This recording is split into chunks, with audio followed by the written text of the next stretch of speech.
અખિલ શક્તિધર સ્વધામના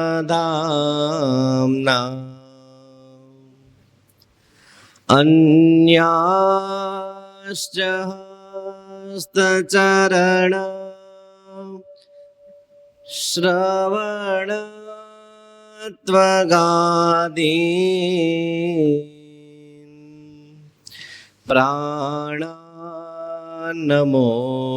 ભગવતે પુરુષાય તોભ્યમ.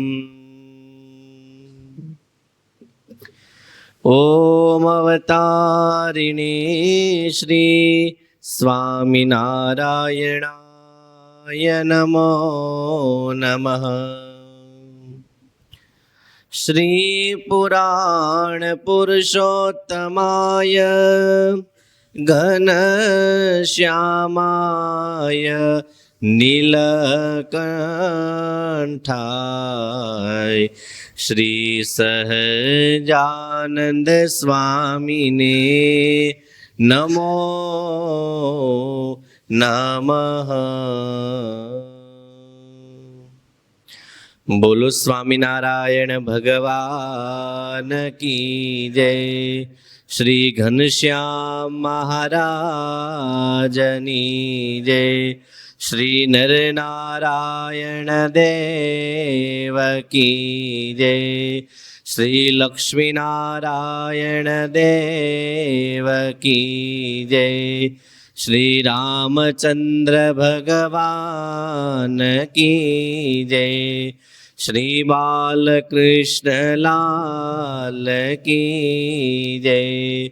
શ્રી સિદ્ધેશ્વર મહાદેવ કી જય.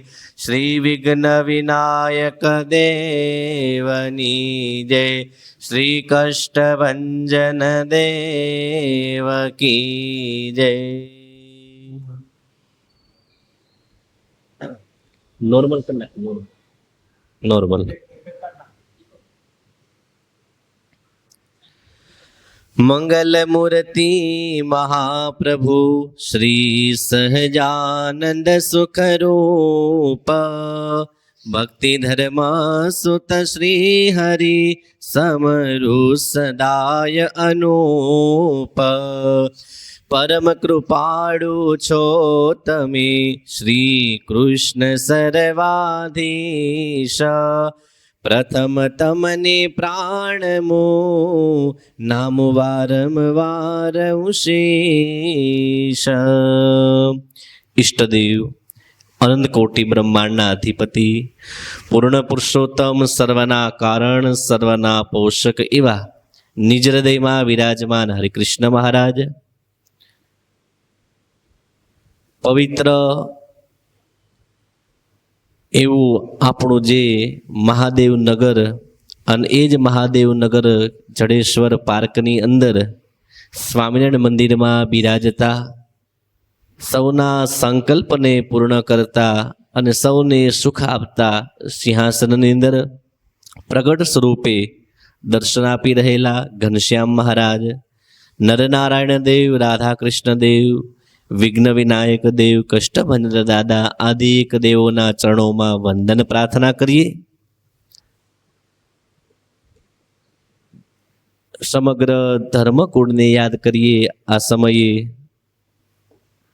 સાથે બાપુનગર મંદિરથી પધારેલા સુહૃદ એવા મહંત સ્વામી, ત્યાંના સદગુરુ શાસ્ત્રી સ્વામી દિવ્ય પ્રકાશદાસજી સ્વામી તથા સભામાં ઉપસ્થિત દરેક વાલા પુરુષ ભક્તો, સ્ત્રી ભક્તો, બાળકો બધાને વ્યાસપીઠ ઉપરથી જય સ્વામિનારાયણ. બધાય મજામાં? આવો પવિત્ર શ્રાવણ માસ હોય, આવું સુંદર મજાનું મંદિર હોય, મહારાજ બેઠા હોય અને સ્વરૂપ જોવો મહારાજના કેવા, એ મોટા મોટા સ્વરૂપ છે મહારાજના. સાનિધ્યમાં બેઠા હોય, ધૂન કરતા હોય, એમ લાગે ભગવાન આપણી ધૂન સાંભળે છે. કીર્તન બોલતા હોય તેમ લાગે ભગવાન આપણું કીર્તન સાંભળે છે.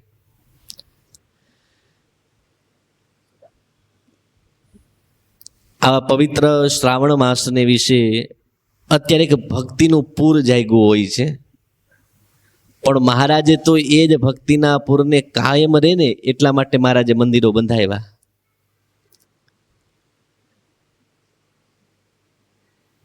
અને એમાં એ ખાસ કરીને કહેતા કે ભગવાનના જે ભક્તો મંદિરે આવે અને ભગવાનની આગળ ધૂન કીર્તન કરે, ભગવાનની આગળ ઊંચે સ્વરે પોતાના કંઠમાંથી નીકળતા શબ્દોને ભગવાન સુધી પહોંચાડે, પોતાના હૃદયમાં રહેલી એક ઉર્મિને ભગવાન સુધી પહોંચાડે, પ્રભુ હું તમારા ગુણાનુવાદ કરું છું.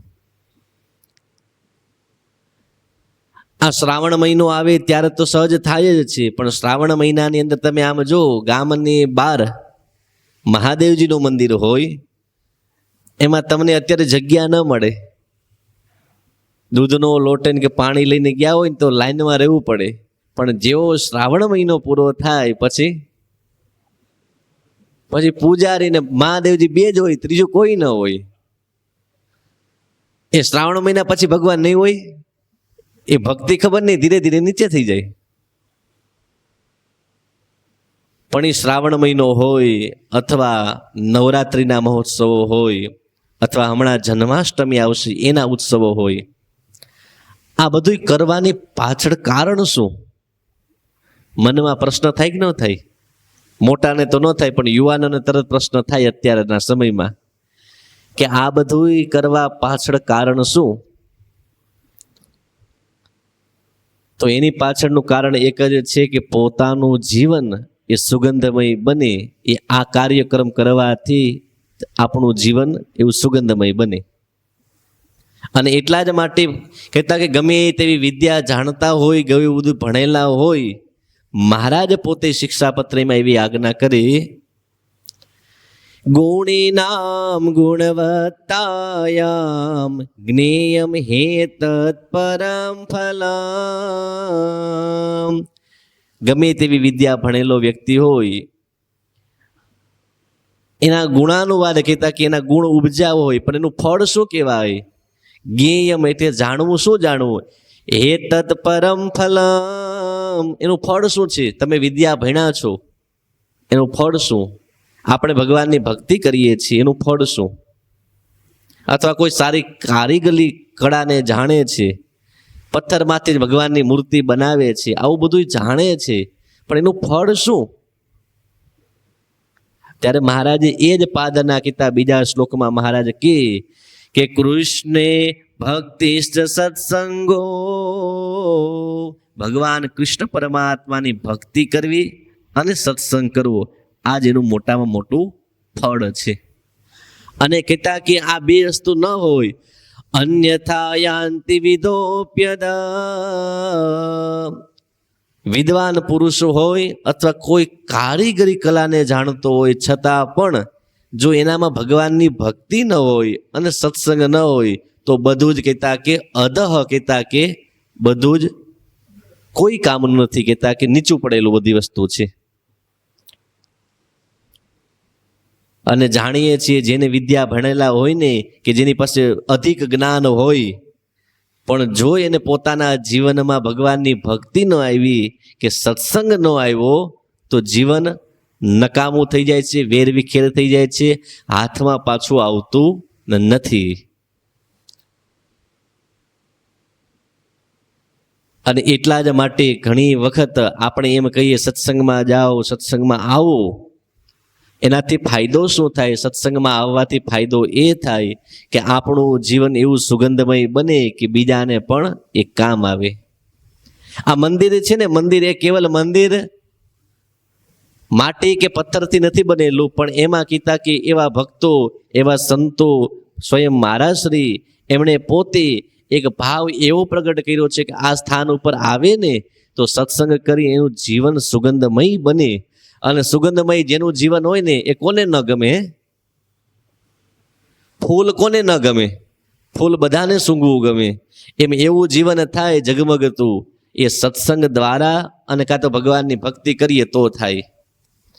આ બે વગર ગમે એટલી તમે મહેનત કરી લ્યો, વિદ્યા આવે ખરો, જ્ઞાન આવે ખરું, શક્તિઓ આવે, કળાઓ આવે, પણ કીધા કે જીવન હાથમાં ન આવે. અને જીવન હાથમાં આવે એટલા જ માટે કીધા કે સત્સંગની ખાસ જરૂર છે. એમાંય અત્યારના સમયમાં તો બહુ ખાસ જરૂર છે ને, માનીએ ન માનીએ પણ અત્યારના સમયમાં જીવન સત્સંગની એટલી બધી જરૂર છે કે એનાથી જ જીવન પરિવર્તન થાય.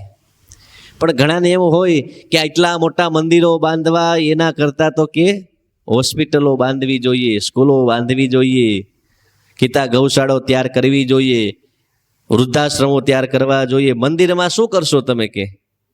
પણ જે મંદિર કરી શકે ને એ ન હોસ્પિટલ કરી શકે, એ ન સ્કૂલ કરી શકે, કે ન એ વૃદ્ધાશ્રમો કરી શકે.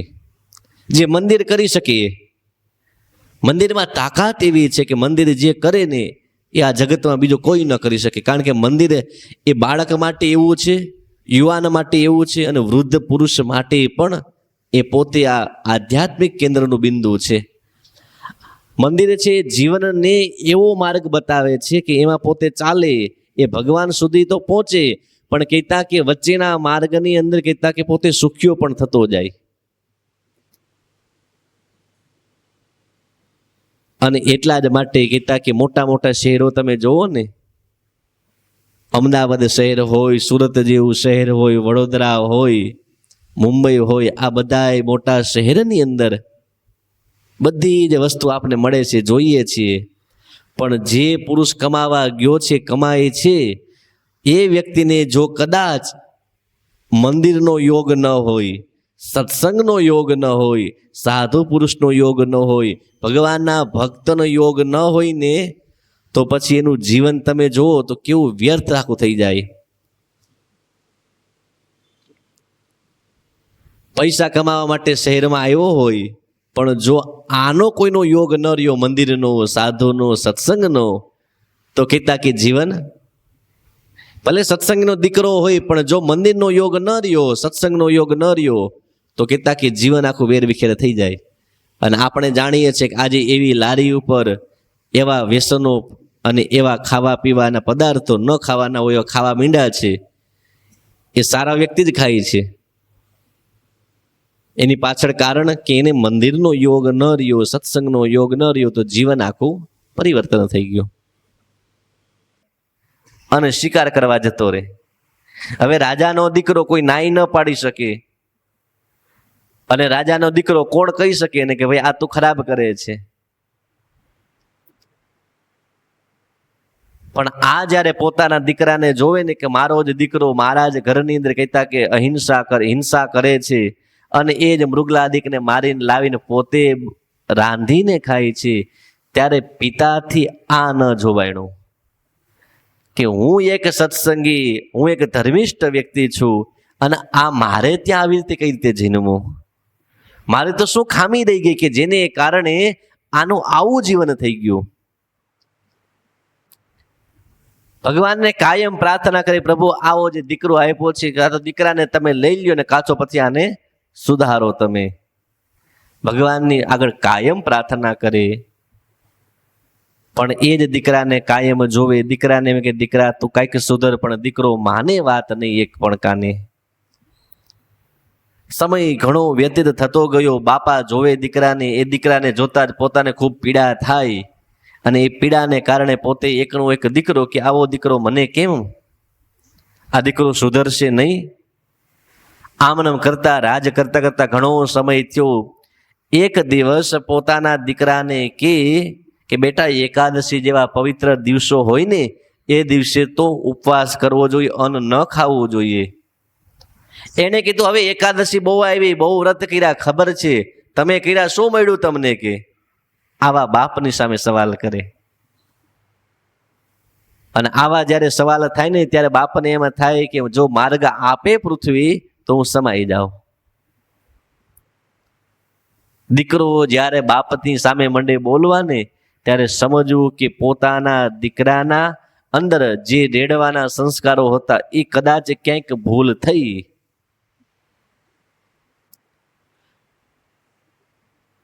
આવું કેવા છતાં પણ દીકરો સામે વડકા ભરે, કઈ બોલે નહીં, કઈ કરે નહીં, એમની વાત માને નહીં.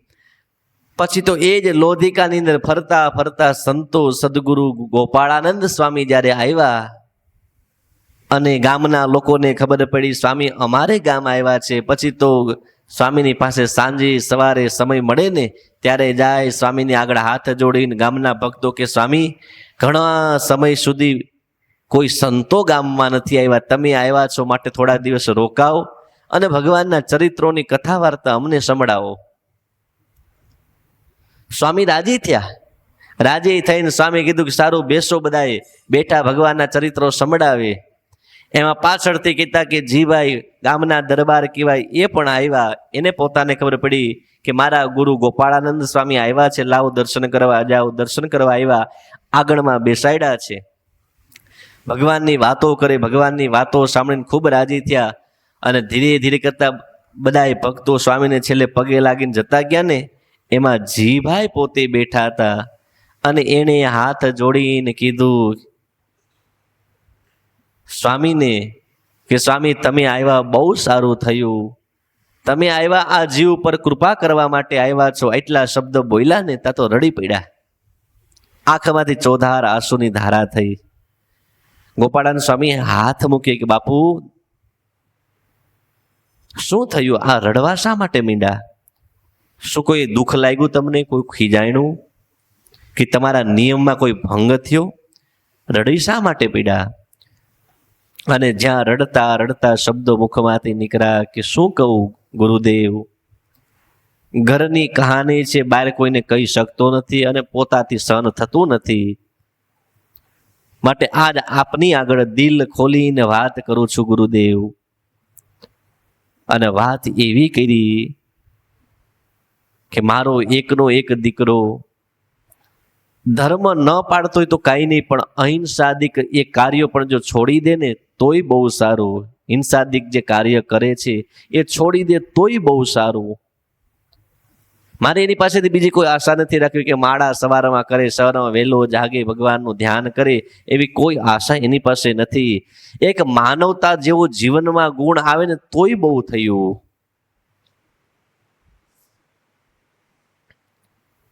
એના જીવનમાં જે વ્યસનો છે, વ્યસનો છૂટે ને તોય બહુ થયું ગુરુદેવ. બસ બીજું કાંઈ જોતું નથી.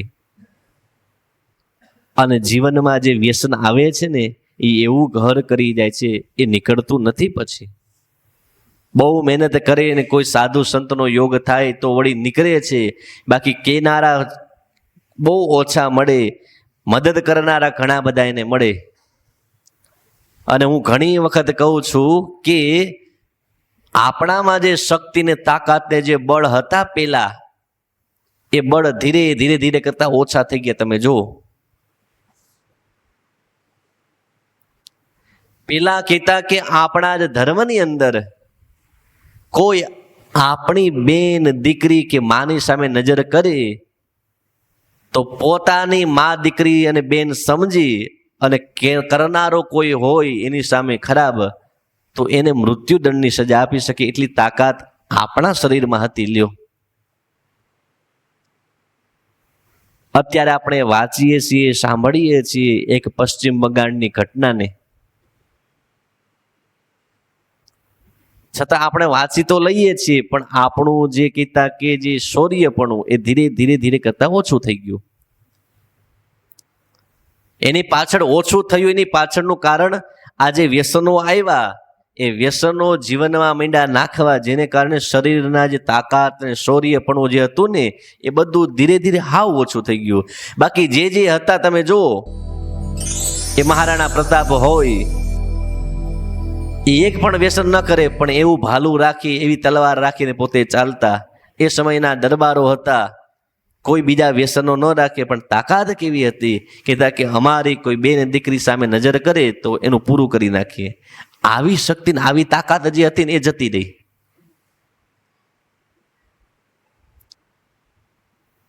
એટલા માટે તો આ બધું થાય છે જગતની અંદર. અને જે કરનારો છે એ પાછો ભણેલો છે એવું નથી ભણેલો, એ ભણેલો ગણેલો વ્યક્તિ છે. પણ મૂળ વસ્તુ મેં શરૂઆતમાં કીધી કે જેને મુખ્ય કીધા ગણેલું ગમે એટલી શક્તિ તાકાત હોય પણ મંદિરનો યોગ કે સત્સંગનો યોગ ન હોય તો જીવન વેર વિખેર થઈ જાય. એમ કહેવા માંડ્યા કે મહારાજ આ તો કહેતા કે મારો જે દીકરો એ વ્યસનમાં પૂરેપૂરો છે, વ્યસનમાંથી બહાર નીકળીને એવી કાંઈક તમે કૃપા કરો. અને રડતા રડતા એ જીભાઈના શબ્દો એ ગોપાળાનંદ સ્વામીએ સાંભળીને ગોપાળાનંદ સ્વામી એટલું જ બોલ્યા કે દરબાર, તમે એમ કરો, તમારા દીકરાને એક વખત અહીંયા લઈ આવો. અરે ગુરુદેવ, હું તો કેટલી વખત એને કહું સત્સંગમાં આવ, પણ એ સત્સંગમાં આવું કેટલી વખત કહું છું, આવે તો થાય નહીં. સ્વામી કે એના ભાગ્યનો ઉદય થશે તો એક વખત આવે તો જ કામ થાય, બાકી ન થાય એનું. એક વખત કેવલ આવવો જોઈએ કે. અને આ કહેતા કે આવશે તો એને હું સુધારીશ. સ્વામી કે એમ આશ્વાસન આપી દરબાર પોતે ઘરે ગયા. સાંજના સમયે એનો દીકરો આવ્યો હશે, એવા કપડા કીતા લોહીથી ભરાયેલા, શિકાર જેને હિંસા કરેલી, અને એવું ખરડાયેલું શરીર આવ્યો બાપાને જોવે. અને બાપાએ એને એટલું જ કીધું કે બેટા, આ તું બધું કરે છે બરોબર છે, તને એવું લાગતું હોય કે બરોબર છે તો ભૂલી જા. પણ આજે કહેતા કે આપણા જ ગામની અંદર મારા ગુરુ ગોપાળાનંદ સ્વામી આવ્યા છે, એક વખત તું ત્યાં જજે. વાત સાંભળી ખરા, પણ કીધું કે તમારા ગુરુ તો આવતા જ હોય છે, હું શું કામે જાઉં? તમારે જવું હોય તો તમારે જવાનું, મને નહીં કહેવાનું. આમ કહી અને પોતાના મહેલમાં જતો રહ્યો. પણ પિતાના શબ્દો હતા ને, એ શબ્દો ગુરુની આગળ બોલેલા શબ્દો, કે એક વખત આવે, એક વખત આજે કીધું ખરા ફરીથી, અને જેને કારણે કહેતા કે જીવનની અંદર એ શબ્દ ઉતરા. સાંજે સુવા ગયો ત્યારે એમ થયું કે પિતા બહુ કહે છે, પિતાની એક પણ વાત હું માનતો નથી. લાવને આવ્યા છે તો જઈ આવીશ, એમાં શું? એ સાધુની આગળ બેસીશું. સાધુ હોય તો આપણી જેવા જ ને, બે હાથ હોય, બે પગ હોય તો આપણી જેવા, એમાં કઈ વધારે વિશેષ ન હોય. અને સવારના સમયે કહેતા કે જ્યાં ગોપાળાનંદ સ્વામી સભા ભરીને બેઠા છે, 10-12 હરિભક્તો બેઠા છે, એમાં એ બરોબર એ અભયસિંહજી આવી નહીં વંદન નહીં પ્રણામ કાંઈ નહીં, આવીને બેઠા. અને એને એમ થાય કે પિતાને કે હું જઈ આવ્યો એમ કહી દઈશ. અને બેઠા, અને એવા જ સમયે ગોપાળાનંદ સ્વામી જે ભગવાનના ચરિત્રોની વાત કરતા હતા ને એને મૂકી અને સ્વામીએ શરૂઆત કરી કે સાંભળો ભગવાનના ભક્તો બધાય. અને એમાંય કહેતા અભયસિંહજી મહારાજ, તમે આવ્યા છો ખાસ તમને માટે કહું છું. અત્યારે યુવાની છે ને, એટલે લોહી ગરમ હોય, શક્તિ હોય, સત્તા છે, સંપત્તિ છે, એનું બળ તમને એમ છે કે મારે આ બળને કારણે કહેતા કે હું જે કાંઈ કરીશ ને પાપ કર્મ એ મારે ભોગવવા નહીં પડે. પણ યાદ રાખજો, એક દિવસ આ બધાનો હિસાબ આપવો પડશે. તમને એમ હોય કે હું તો રાજા મહારાજ છું, મને કોઈ ના ન પાડી શકે. હા, ના નહીં પાડે, પણ જ્યારે ભોગવવાનું થશે ને ત્યારે ગમે તેવા તમે હશો ને, ત્યારે ભોગવતા કહેતા કે રડતા પણ નહીં આવડે. એ સમયે દશરથ મહારાજ પોતે કહેતા કે ભગવાનના પિતા હતા, પણ એને એવું કામ કર્યું હતું યુવાનીની અંદર, ત્યારે એને એમ થયું કે મારે ત્યાં દીકરા હોય અને હું એની હાજરમાં ન હોઉં. અને ત્યારે કહેતા કે શ્રાપ એવો આપેલો કે 4 દીકરા હશે ને, છતાં એક પણ પાણી પાવા માટે હાજર નહીં હોય. એને પણ ભોગવવું પડ્યું. તો માટે હું કે તમે હાવ સામાન્ય કહેવાય. આપણું રાજ્ય કેટલું મહારાજ, હાવ ખોબા જેવડું રાજ્ય છે, માટે ભોગવવું તો પડશે જ, આજે નહીં તો કાલે. પણ આ જો ભોગવવું ન હોય તો અત્યાર ત્યાં બધું છોડી અને કેવલ કહેતા ધાર્મિક વૃત્તિને ધારણ કરો. કહેતા કે સજ્જન પુરુષ બનો, ગમે એવા મનુષ્ય બનો, પ્રજાને સારા લાગો ને એવા તમે બનો. આજે વ્યસન છે ને, વ્યસન એ કહેતા કે તમારે છોડો તો જ તમારું જીવન સુગંધમય બનશે. આ ગોપાળાનંદ સ્વામીના શબ્દોને સાંભળી અને હૃદયમાં એક હા પડ્યો ને, કે અત્યાર સુધી તો સંતો પાસે જવાનો યોગ નહોતો બનતો, પણ આજ ખબર નહીં આ સ્વામી પાસે આવવાનો યોગ બન્યો.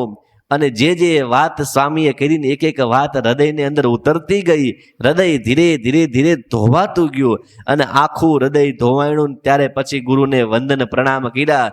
ગુરુદેવ, આજથી હું, પિતા ઘણું કહેતા હતા પણ પિતાની એક વાત હૃદયમાં નહોતી ઉતરતી, પણ આ સત્સંગમાં આવ્યો અને તમે કીધી એ વાત હૃદયમાં ઉતરી છે.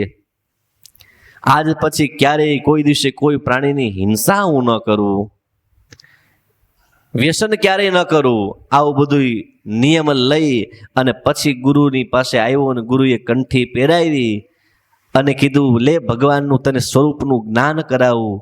અને ભગવાનના સ્વરૂપની મૂર્તિનું જ્ઞાન કરાવ્યું. ભગવાન કેવા હોય છે, એ ભગવાનનું ઐશ્વર્ય, એ ભગવાનનું સામર્થ્ય કેવું હોય, આ બધી જ વાત એને કહી અને હૃદયમાં ઉતરી હો ને, હૃદય ધોવાય ને અને પછી ભગવાનનું ચરિત્ર આવે ને તો જીવન કીતા કે પ્રફુલ્લિત મગમગતું બની જાય. આપણે ત્યાં સવારની અંદર કોઈ દૂધ દેવા આવે અને તપેલી બગડેલી હોય અને એમ કહી કે ભાઈ આમાં દૂધ નાખી દે, તો ઓલો એમ કે આને પેલા ધો. આપણે કે ભાઈ તપેલી મારી છે, દૂધ તારે આપવાનું છે, તું નાખ. ઓલો કે હું તો નાખી દઈશ ને જતો રહીશ, પણ એ દૂધ તમારે કામ નહીં આવે, કારણ કે બગડી જશે. વાસણ ધોઈને લાવો તો આ દૂધ નાખીશ ને તો તમારે આખો દિવસ કામ લાગશે. એમ કહેતા કે હૃદય એ સંતે સત્સંગમાં આવવાથી એવું ધોયું ને, અને ધોયા પછી કીધા સ્વયં ભગવાનનું સ્વરૂપનું જ્ઞાન એને કરાયું. પછી તો સ્વામી ત્યાં થોડાક દિવસ રહ્યા, સત્સંગ કરાયો, કાયમ સત્સંગમાં આવે. પછી તો સ્વામી એ લોધિકાને છોડીને જતા રહ્યા. પણ થોડોક સમય ગયો ને પછી તો એવી સ્થિતિ થઈ, બધું છોડ્યું ને અને સ્વામીના શબ્દો, મહારાજની મૂર્તિ હૃદયમાં રાખી, વ્યસનો બધાએ છોડ્યા, હિંસાદિક જે વૃત્તિઓ હતી વૃત્તિઓ છોડી, અને પિતાનો એવો આજ્ઞાપાલક એ બન્યો કે પિતાનું પણ હૃદય અત્યાર સુધી રડતું હતું ને એ પણ હવે પ્રફુલ્લિત થઈ ગયું કે જે દીકરાની ઈચ્છા હતી એવો દીકરો મને મળ્યો છે હવે. અને પછી તો સમય જતા એને ગાદી ઉપર બેસાડ્યો, કોઈ દીકરો લાયક થયો છે, ગાદી ઉપર બેસાડ્યા. પણ એને નિયમ હતો, ગાદી ઉપર બેસે એ પેલા કહેતા કે દરરોજ ભગવાનનું 6 કલાક સુધી ધ્યાન ધરવાનું. હવે આપણે માનસી પૂજા કરતા હોય 5 વખતની 5 માનસી પૂજા દિવસની, એમાં જમવા બેઠા હોય ત્યારે માનસી પૂજા કરતા હોય, અથવા હવારમાં માનસી પૂજા કરતા હોય, એ નક્કી ના રે આપણે માનસી પૂજામાં કેટલી વાર લાગે.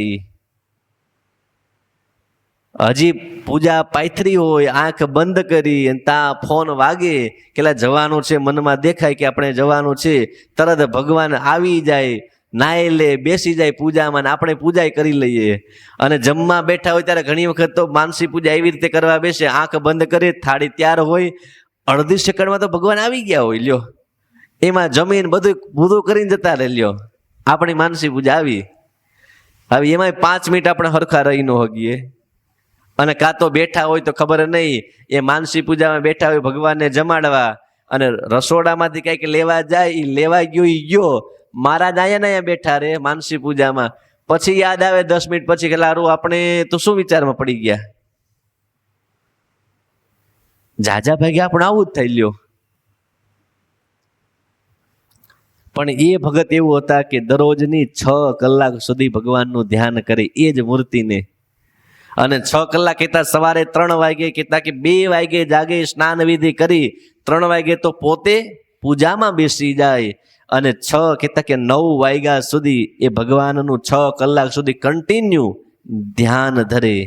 અને 9 વાગ્યા જાગ્યા પછી જ પોતાના રાજકાજની અંદર કાંઈ આવેલા પ્રશ્નો એમાં પછી સમાધાન થાય. એક સંત મળ્યા, પોતે સત્સંગમાં ગયો તો જીવન કેવું બન્યું તમે જોવો તો ખરા. આપણે ઘણી વખત કહેતા કે મંદિરે આવતા ન હોય પણ ધીરે ધીરે આવતો થયો હોય અને પછી પૂજા પ્રાર્થના કરતો હોય વ્યક્તિ, એ વ્યક્તિનું જીવન કેવું એ આપને ખબર પડી જાય. અને કેવા સ્થિતિવાળા જીભાઈ થયા, અભયસિંહજી મહારાજ થયા કે એક દિવસ કહેતા કે એ લોધિકાનું રાજ્ય એ ખંડિયા રાજ્યનું કહેવાય, કહેતા કે એના ઉપરી જામનગરનું રાજ્ય, જામ સાહેબનું, આ બધા નીચે એના ખંડિયા રાજ્ય કહેવાય, નાના નાના રાજ્યો, એની પાસે 10 ગામ 15 ગામો હોય. જામ સાહેબે બધા ખંડિયા રાજાઓને બોલાવ્યો કે જેટલા જેટલા મારા ખંડિયા રાજાઓ છે એ બધાએ મારી જન્મ દિવસ છે એ બધાએ આવવાનું છે, અને જન્મ દિવસમાં આવવાનું ને કહેતા કે બધાને ત્યાં બધી જ વ્યવસ્થા મળશે. અને રાજાની આજ્ઞા થાય તો કોણ ના પાડી શકે, ગમે તેવા કામ હોય તોય છોડીને જવું પડે. બધા જ પોતપોતાના કામ છોડી અને જામનગર આવ્યા.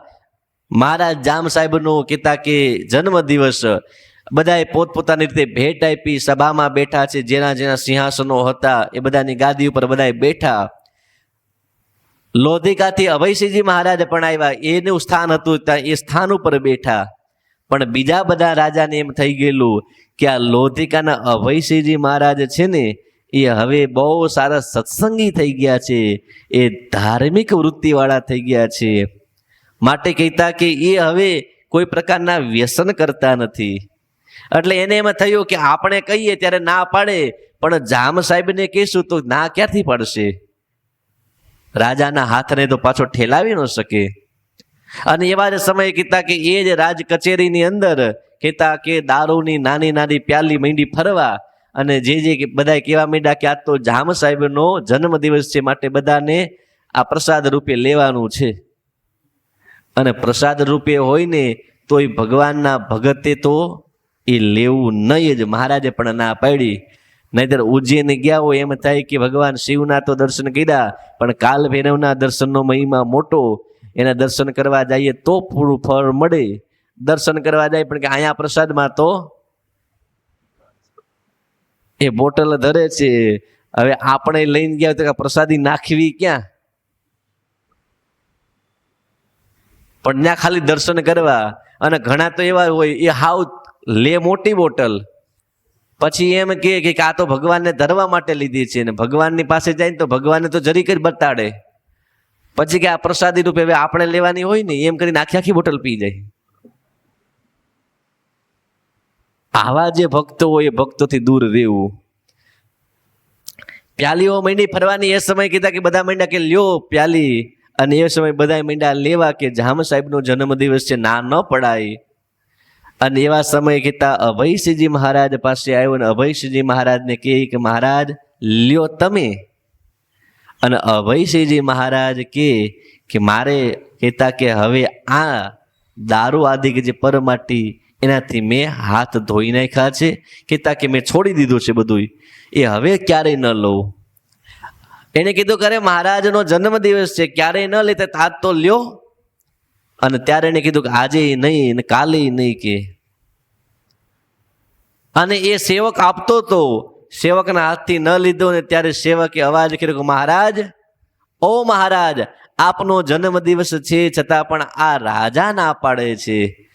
રાજા ઊભા થયા. ત્યાં તો બધી પ્રજા કહેતા બીજા રાજાઓ હતા ને એને એમ થયું કે હવે ક્યાં જશે.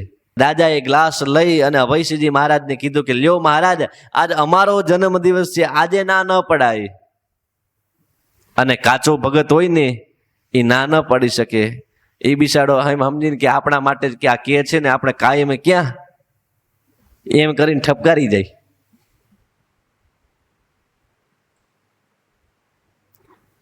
અમેરિકાની અંદર એક ભગવાનનો ભગત કીર્તન બહુ સૌ મધુરા બોલે, પણ સત્સંગમાં ક્યારેય ન બે આવે. કીર્તન ભગવાનની આગળ બોલે પણ સત્સંગમાં બહુ બેસે નહીં, આવવાનું નહીં. એટલે એ કોઈ કેનારું તો નહીં. અને જેવા કીર્તન પૂરા કરીને જાય ને ગાડી લઈને, એટલે સીધો સ્ટોરે જાય, આખી બોટલ પી જાય. પછી ખબર પડી, એટલે કીર્તન બોલવા આવે ને ત્યારે અમે કહીએ કે ભગત તમે કીર્તન બોલો છો મહારાજના આવા સરસ મજાના, અને આ શું? તો કે મંદિરમાં બેઠો હોય ને ત્યાં સુધી તો વાંધો ન આવે, પણ જેવો બહાર નીકળું ત્યારે મન ખેંચી જાય. અરે મન ખેંચી પણ ડ્રાઇવિંગનો હાથ, કે ડ્રાઇવિંગ તો તારા હાથમાં હોય ને તો તોય મન ખેંચી જાય એ સાઈડે. તો કે મન ખેંચતો હોય ને તો કે સત્સંગમાં બેસ, સત્સંગમાં વાત એકાદી બે એવી આવશે કે તારું જીવન પરિવર્તન થશે. એમ અભયસિંહજી મહારાજને એવું જ થયું. બીજા બધાને એમ થયું કે હવે મહારાજનો હાથ પાછો ન જાય, એટલે કીધું કે મહારાજનો હાથ, એટલે અભયસિંહજી મહારાજની આગળ પ્યાલો ધર્યો કે લ્યો મહારાજ હવે પીવો, તમે અમારા રાજા કહેવાઓ. અને ત્યારે કીધું કે મહારાજ એક વાતને સાંભળો. કહેતા કે માએ મારા ગુરુ ગોપાળાનંદ સ્વામીને વચન આપ્યું છે કે આ જીભ અને આ મુખથી હવે ક્યારેય કોઈ પ્રકારનું વ્યસન અંદર ન જાય. તમે રાજા કહેવાઓ, તમારો હાથ પાછો જવા દઉં એ પણ મારો એક અપરાધ કર્યો કહેવાય, મેં રાજાનો અપરાધ કર્યો કહેવાય, એ સારું ન લાગે. માટે કહેતા કે આ મુખમાંથી ગુરુ ગોપાળાનંદ સ્વામીને વચન આપ્યું છે, માટે હવે આમાંથી તો ન જ જાય અને તમારો હાથ પાછો જાય એ પણ મને મંજૂર નથી. પોતાના કડમાં હતી કટાર કાઢીને કીધી કે લ્યો આ કટાર, અને કટારથી આ ગળે અહીંયા કાણું પાડી અને તમારા હાથે જ નાખી દો. અને આ જ્યારે એની કુમારી જોઈ, એનું શૂરવીરપણું જોયું, ત્યારે પોતાનો પ્યાલો હાથમાંથી મુકાઈ ગયો અને હાથ જોડી ગયા જામ સાહેબ કે તમારા જેવા ભગવાનના ભક્તો અમારા રાજ્યની અંદર છે ને, એટલે જ અમારું રાજ્ય અખંડિત રહ્યું છે. આજ પછી રાજા તને ક્યારેય ન કહું કે તું આ વ્યસન કરજે. આ ગુરુના વચનમાં વિશ્વાસ કેટલો એને આવ્યો. એક સત્સંગ કર્યો, જીવન આખું પરિવર્તન થયું. જીવા ત્યાં સુધી કહેતા કે અચિંત્યાનંદ વર્ણી એ અભયસિંહજી મહારાજને કે આખા ગ્રંથ હરિલા કલ મૃતની અંદર એ બંનેના સંવાદની અંદર આ સુંદર આખ્યાનો ભગવાનના કે ભગવાન કેવા મળ્યા છે. કહેવાનું એ કે ભાગ્યોદયેન બહુ જન્મ સમર્જિતેન સત્સંગમમ ચ લભતે પુરુષો યદા વૈ અજ્ઞાન હેત કૃત મોહ મદાંધકાર નાસમ વિધાય હિતદો દયતી વિવેક. સત્સંગ આવે ને એટલે સહજ વિવેકનો ઉદય થાય. અજ્ઞાન હોય, મોહ હોય, અંધ બનેલો વ્યક્તિ હોય, એ બધામાંથી નીકળી અને વિવેક નામનો એક સૂર્યોદય હૃદયમાં પ્રગટ થાય છે. અને એટલા જ માટે તો સત્સંગની વાત છે. આપણે એક વાતને ઘણી વખત સાંભળેલી છે, કીતા કે વનની અંદર લોકોને હિંસા કરી, લોકોને મારી ફાડી, એનું જૂટવી અને પોતાનું ઘર ભરતો હતો વાલિયો લૂંટારો. પણ નારદજી મળ્યા, થોડી ઘણીનો સત્સંગ થયો અને નારદ ઋષિ એમ કહ્યું કે જે કાંઈ કરે છે ને એ તારે ભોગવવું પડશે. ભલે તું તારા પરિવાર માટે કરતો હોય, પાપ કર્મ કરે છે તારે ભોગવવું પડશે. આપણે ત્યાં એક કથામાં ઘણા લોકો એવી વાત કરે કે પુરુષ ભજન કરે ને એનું અડધું ફળ કોને મળે? એમના ઘરવાળા હોય એમને મળે. અને કહેતા કે ઘરવાળા ભજન કરે તો એનું ફળ પુરુષને ન મળે. પછી બીજી વાત વક્તા હોય એવી કરે કહેતા કે પુરુષ જે કાંઈ કર્મ પાપ કર્મ કરે એ કોને ભોગવવાનું? એ સ્વતંત્ર પોતાને એકલાને ભોગવવાનું. અને એમના ધર્મપત્ની જો પાપ કરે તો અડધું ફળ એમના પતિદેવ હોય, સ્વામી હોય એમને ભોગવવાનું. કે આવી વાત તમે ઘણી વખત સાંભળી હશે, પણ શાસ્ત્રોમાં એવી વાત ક્યાંય છે નહીં હોને. આ કીધેલી શાસ્ત્રોમાં એવું ક્યાંય લખ્યું નથી કે આવી રીતે ભોગવવાનું, પુણ્ય કરે એ. આ તો એના જેવું છે કે જે ભોજન કરે ને અને જે ભજન કરે એને પોસાય. ભોજન તમે કરો તો તમારા પેટનું પોષણ તમારું થાય, બીજો ભોજન કરે તમને કાંઈ લાભ મળે નહીં. હા, ખાલી એમ થાય કે આપણી હોટલ હોય અને કોઈ ભોજન કરવા આવ્યા હોય 25 જણા, તો આપણને આનંદ થાય. શું કામે? કારણ કે આપણો વેપાર થાય એટલા માટે. બાકી એનાથી કાંઈ તમારા દેહની પોષણ થાય નહીં. એ તો જે ભોજન કરે એનું, અને જે ભજન કરે ને એનો આત્મબળવાળો થાય, બીજા કોઈનો ન થાય. અને જો થતું જ હોય તો પછી કહેતા કે શિવ પુરાણમાં એક કથા છે, કહેતા કે ચંચુલા અને બિંદુકની કથા છે. એ બિંદુકે ખૂબ પાપ કર્મ કર્યા અને એના પત્ની એ ભગવાનના ભક્ત હતા, એને ખૂબ પુણ્ય કર્યા. અને બિંદુક મરી અને નરકમાં ગયો અને ચંચુલા પોતે હજી હતી, પણ અંતે તો પાછી એ પાપ કર્મ કરવા માંડી. તો એના કારણે એને કહેતા કે એવું છેલ્લે દુઃખ આવી પડ્યું. પણ ત્યાં છેલ્લે ભગવાનના ચરિત્રરૂપી શિવ પુરાણ સાંભળવા મળ્યું ને, જેનાથી એમાંથી છૂટીને ભગવાન શિવની પાસે ગઈ. અને શિવની પાસે જઈને એણે ભજન ખૂબ કર્યું. અને ભજન કર્યું ને, અને પછી ભગવાન શિવ કીધા માં પાર્વતીજી પ્રસન્ન થઈને કીધું માગો શું જોઈએ છે? તો કે મારા પતિદેવ ક્યાં છે એ જાણવું છે. એણે કીધું તમારા પતિદેવ તો નરકમાં પડ્યા હતા, ત્યાંથી નીકળી અને વિંધ્યાચલ પર્વત છે એની ઉપર અત્યારે ભૂત પ્રેત તરીકે ત્યાં નિવાસ કરીને રહે છે, રાયડું પાડીને ત્યાં બેઠા છે. એનો ઉદ્ધાર કરો. એને કીધું મેં તો ભજન કર્યું છે, તો ભજનનું ફળ મળવું જોઈએ ને. એનું ફળ એને મળ્યું નહીં.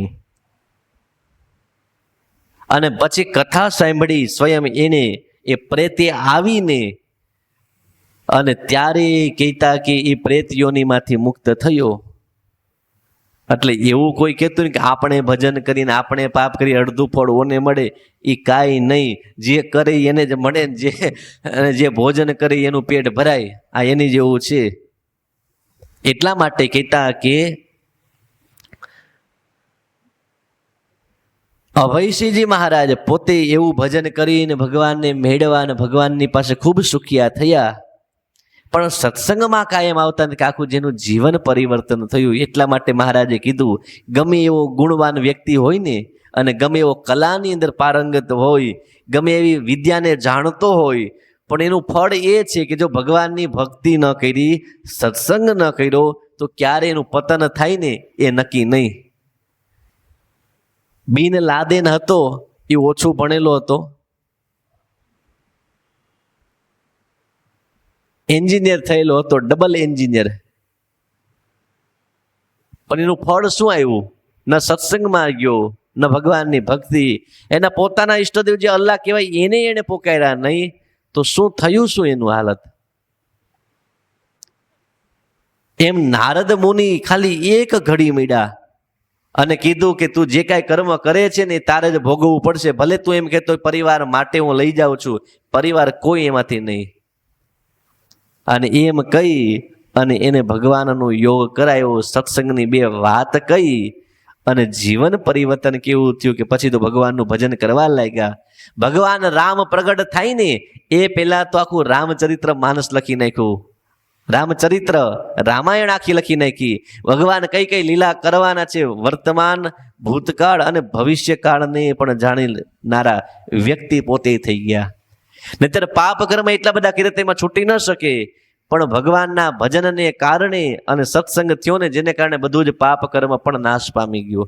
અને એટલા જ માટે કીધા ભગવાન સ્વામિનારાયણ જ્યારે ડભાણની અંદર યજ્ઞ કરતા હતા અને પાપનો પહાડ એવો જોબન પગી, જ્યારે પગી એ ચોરવા આવ્યો માણકી ઘોડી અને ચોરી ન શીખ્યો, પછી તો બીજા કે ત્રીજા દિવસે ભગવાનની પાસે આવીને ભગવાનની આગળ માફી માંગી અને ભગવાને સત્સંગી કર્યો અને કીધું કે પ્રભુ આ પાપમાંથી હું મુક્ત થઈશ. ભગવાન કે સાંભળ, તું અમારે શરણે આવ્યો છો, માટે તને જેટલા પાપ કર્યા છે ને બધા જ પાપમાંથી તને મુક્ત કરીએ છીએ. અને મુક્ત કર્યો કેવો એ જોબન પગી થયો, એક સત્સંગમાં આવ્યો ને કેવો થયો કે જે પેલા એના નામથી લોકો બીતા હતા, એનું નામ પડે તોય લોકો ભાગી જતા હતા. જાનને લૂંટવા કોઈ આવ્યું હોય અને ગાડાની આગળના ભાગની અંદર ખાલી એનું તીર મૂક્યું હોય ને, અને કોઈ આવીને લૂંટવા જાય ત્યારે એમ કે આ તીર છે ને જોબન પગીનું છે, વડતાલાનું. ખાલી એટલું બોલે ને તો ઓલા હાથ જોડી અને પાછા જતા રહે, કારણ કે ખબર પડશે તો જીવતા નહીં છોડે. આવો જે વ્યક્તિ હતો, પણ એ સત્સંગમાં આવ્યો, મુક્તાનંદ સ્વામીનો યોગ થયો, મહારાજના દર્શન થયા, જીવન પરિવર્તન થયું. તો એવું થયું કે જમવા બેસે ત્યારે પોતાની દીકરીને એમ કે આ દરેક વસ્તુની અંદર મહારાજની જે હું રજ લાવ્યો છું ને એ રજ થોડી થોડી નાખવાની અને પછી કહેતા કે મને આપવાનું. હવે આપણે એક કણીકી આવી હોય તોય મોઢું બગડી ગયું હોય તો એ તો કાયમ થોડી થોડી સ્પેશિયલ એમાં નખવે અને પછી જમે. અને એક દિવસ કહેતા કે રજ ન આવી, પૂછ્યું કે બેટા રજ કેમ નહીં આજે થાળની અંદર? અને ત્યારે કીધું કે બાપુ રજ તો પૂરી થઈ ગઈ. અને ત્યારે ડીશને હાથ અડાડીને દૂર કરીને કે હવે આજે કહેતા કે આ જીવનમાં રહેલો જે આત્મા એનું આયુષ્ય પણ હવે પૂર્ણ થઈ ગયું. એમ કહી જય બોલીને ભગવાનના ધામમાં જતો રહ્યો. બોલો આ સ્થિતિ કેવી થઈ? કહેવાનું એક સત્સંગમાં આવીએ છીએ તો સત્સંગ શું કરી નથી શકતો? કિમ કરોતિ ન સત્સંગ, સત્સંગ શું ન કરે? જીવન પરિવર્તન કરે. અને એટલા જ માટે બાળકોને આપણે લાવીએ છીએ, આપણે પોતે આવીએ છીએ. સત્સંગનો યોગ હશે તો સહેજે સહેજે ભગવાનનું ભજન થશે અને અંત સમયે ભગવાન યાદ આવશે.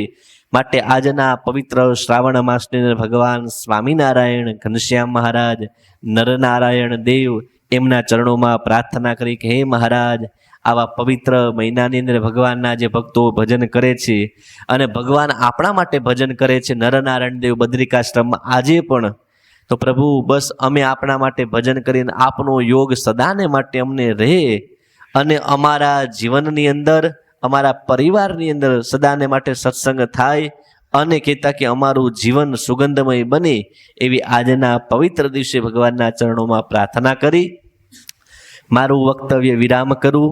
એ પહેલાં કહેતા કે બાપુનગરથી પધારેલા મહંત સદગુરુ શાસ્ત્રી સ્વામી દિવ્ય પ્રકાશ દાસજી સ્વામી આમ તો કથા વાર્તાનો લાભ એ આપવાના હતા, પણ ખબર નહીં મારું ભાઈ ગઈ છે કે મને કથા વાર્તાનો ભગવાનના ચરિત્ર ગાવાનો લાભ મળ્યો. એમને ગળામાં થોડીક તકલીફ છે જેને કારણે એ બહુ ઓછું બોલે છે. અત્યારે બાપુનગરમાં પણ એમની પોતાની સત્સંગી જીવનની કથા હતી, 10 દિવસ કરી પછી ગળામાં થોડીક તકલીફ છે એટલે બોલી શકવામાં ડૉક્ટરે ના પાડી, એટલા માટે પછી 10 દિવસથી મને લાભ આપ્યો છે. ત્યાં એ સત્સંગનો લાભ આપણે કરીએ છીએ. અહીંયા પધાર્યા છીએ તો મેં કીધું થોડીક વાર તો તમે દરેક ભક્તોને લાભ આપજો. તો વિનંતી કરું છું પૂજ્ય મહંત સ્વામીના ચરણોમાં કે દરેક ભક્તોને થોડા આશીર્વાદ પાઠવે. પૂજ્ય દિવ્ય પ્રકાશ સ્વામી.